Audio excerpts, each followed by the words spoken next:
Small Island by Angela Levy. My mirror spoke to me.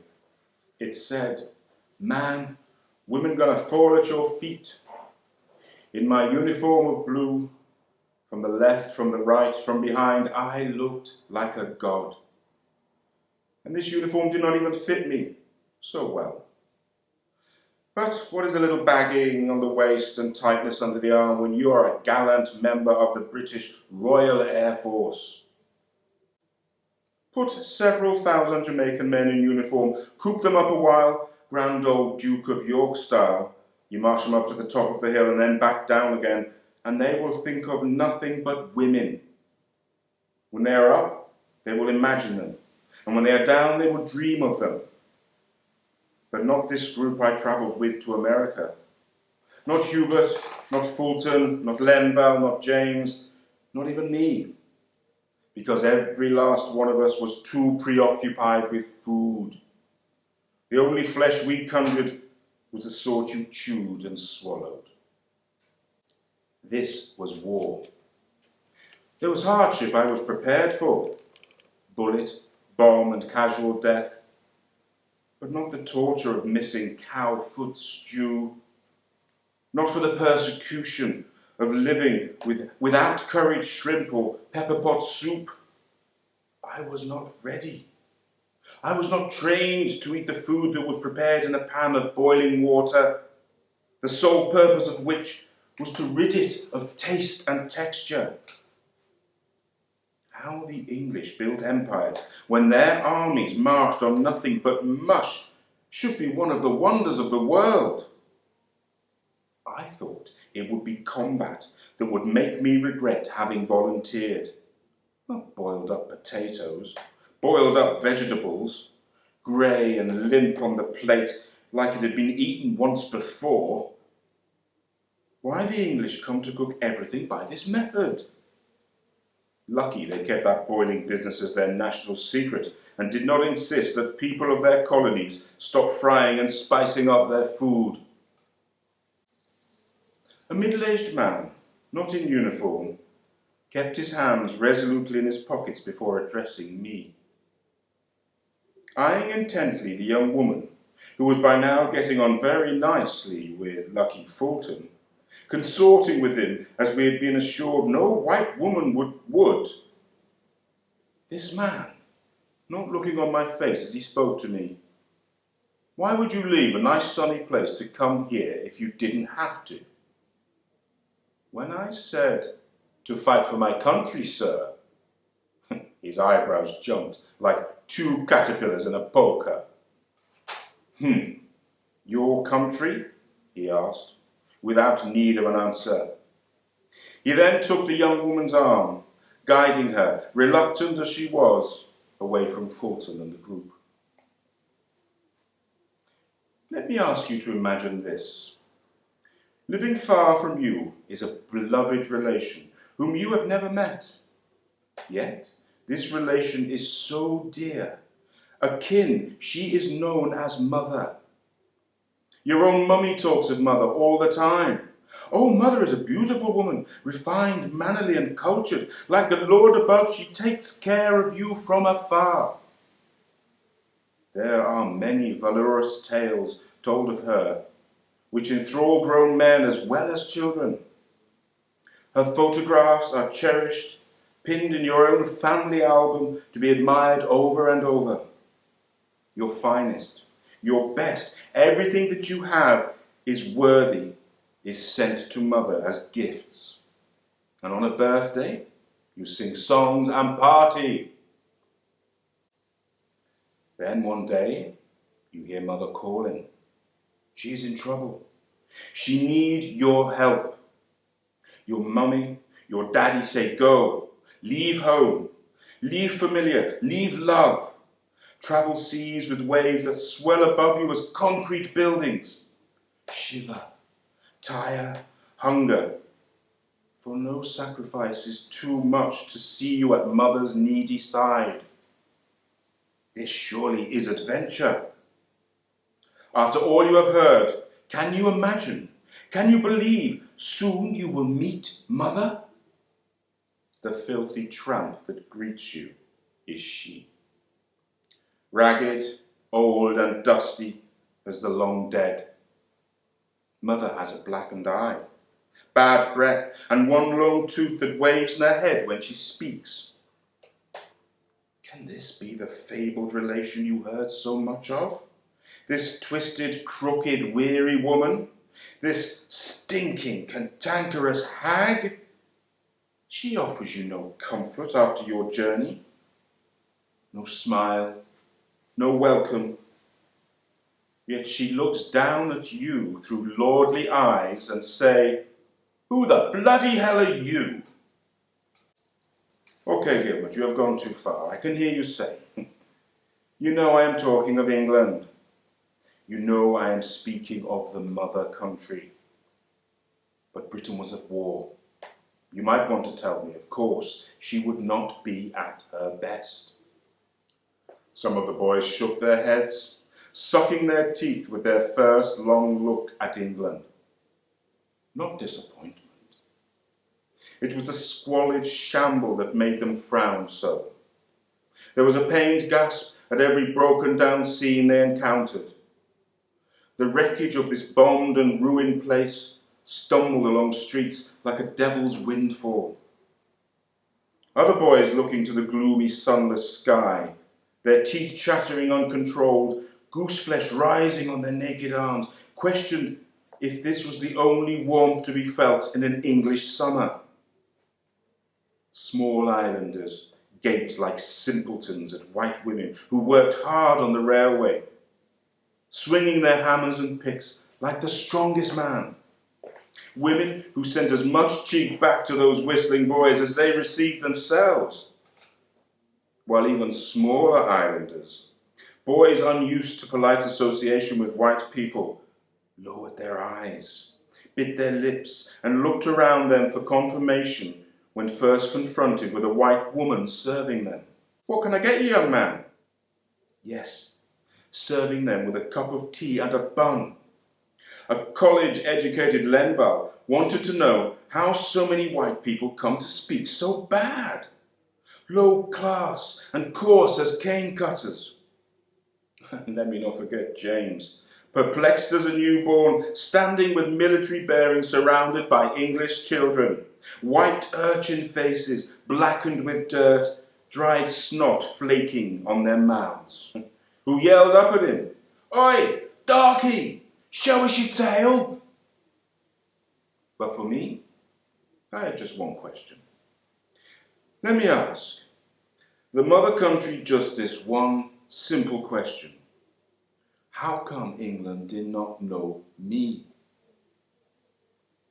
Ask any of us West Indian RAF volunteers, ask any of us colony troops where in Britain ships are built, where cotton is woven, steel forged, cars made, jam boiled, cup shaped, lace knotted, glass blown, tin mined, whiskey distilled. Ask, then sit back and learn your lesson. Now see this? An English soldier, a Tommy called Tommy Atkins, skin as pale as soap, hair slicked with oil and shinier than his boots.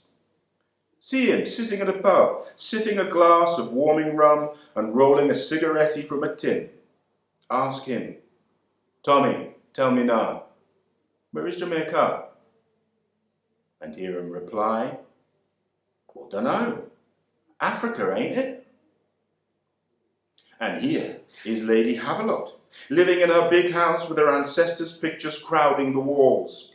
See her having coffee morning with her friends. Ask her to tell you about the people of Jamaica. Does she see that small boy standing tall in a classroom where sunlight draws lines across the room, speaking of England, of canals, of Parliament and the greatest laws ever passed? Or might she, with some authority, from a friend she knew or a book she's read, tell you of savages, jungles, and swinging through trees? It was inconceivable that we were Jamaican. We West Indians, we members of the British Empire, would not fly to the mother country's defence when there was a threat. But tell me, if Jamaica was in trouble, is there any major, any general, any sergeant who would have been able to find that dear island? Give me a map. Let me see if Tommy Atkins or Lady Haviland can point to Jamaica. But give me that map. Blindfold me. Spin me round 3 times, and I, dizzy and dazed, would still place my finger squarely on the mother country. And Hortense, her face was still set haughty, but for how long before her chin is cast down? For fresh from a ship, England had not yet deceived her, but soon it will. All of us pitiful West Indian dreamers who sailed with heads bursting with foolishness were a joke to my clever, smirking cousin now. Regret had its hand clasped to my throat as I walked that London street, my desire smothered and choking. Then I heard someone call after me. I took no notice. A shriek of surprise? What coloured man in England would look to stare when they heard that? But it came again, this time with words. Excuse me, and the clip-clop of a woman's footfall along the pavement. I stopped, and turning slowly, I saw a tiny woman approach me. Out of breath, smiling, she looked up in my face. Not a young woman, 40, 50, it was hard to tell in the street lamp glow. But her smile was wholehearted. You dropped this, I think, she said. It was a black glove. I was not sure it was mine, but beguiled by the gesture, I took it from her. As I parted my lips to thank her, no words came. Trying again, I could only mouth the gratitude. Are you all right? She asked me. A tear was on my face. I could feel its damp, itchy part creeping down to my chin. I wiped it away. Watching me, she took her hand and laid it on my arm. Are you all right? You look cold. It's a cold night. Yes, I said. The place where her hand was on me was melting with the warmth of that gentle touch. Here. She rummaged around in her pocket and pulled out a little bag. Have one of these. The bag was full of sweets. She pushed it towards me. Go on. I put my hand in this little bag. The contents was one sticky lump. She pulled the bag away again. Oh, they're all stuck together. Sorry. And she started fiddling with the bag, cracking and poking it with her fingers. It's cough sweets. They always get stuck together. Sorry, but they warm you up. Once more, she handed me the bag. I took one. Have one for later if you like. No, one is fine, I told her. Right, I'm going home. She put her own hand into the bag and then the sweet into her mouth. It bulged in her cheek. It's the only place to be tonight, she said, with some difficulty owing to the confection. She touched my arm again, saying, Cheer up, it may never happen, then clopped off down the road. How long did I stare at that sweet in my hand? Fool that I am, I took a handkerchief from my pocket to wrap it. I had no intention of eating that precious candy, for it was a salvation to me, not for the sugar, but for the act of kindness. The human tenderness with which it was given to me. I had become hungry for the good in people, beholden to any tender heart. All we boys were in this thankless place. When we find it, we keep it. A simple gesture. a friendly word, a touch, a sticky sweet, rescued me as sure as if that English woman had pulled me drowning from the sea. I carried 2 portions of fish and chips back to the room for Hortense and me. There she was, still sitting on the bed. Her face, even after this time, remained set in an ill-tempered frown.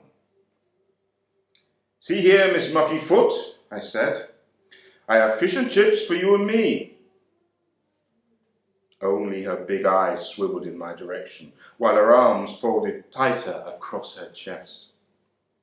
I got out 2 plates, which were neatly stacked in the cupboard. Unwrapping and placing the fish and chips on the plate, I tell her, "You know what the English do?" Of course she did not reply, but I did not expect her to. "They eat this food straight from the newspaper. No plate, nothing." I knew this high-class woman would not be able to keep her face solemn in the place of such barbarity.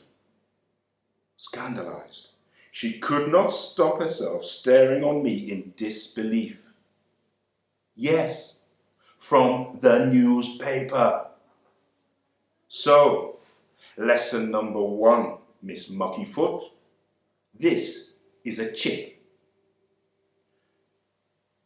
I offered the chip to her on a fork. She took it from me and popped it greedily into her mouth.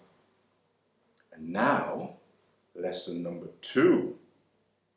Are you listening to me carefully? I leaned in towards her to whisper the secret. She had her big eye on me, mesmerized as if for gossip. Not everything, I tell her. Not everything the English do is good.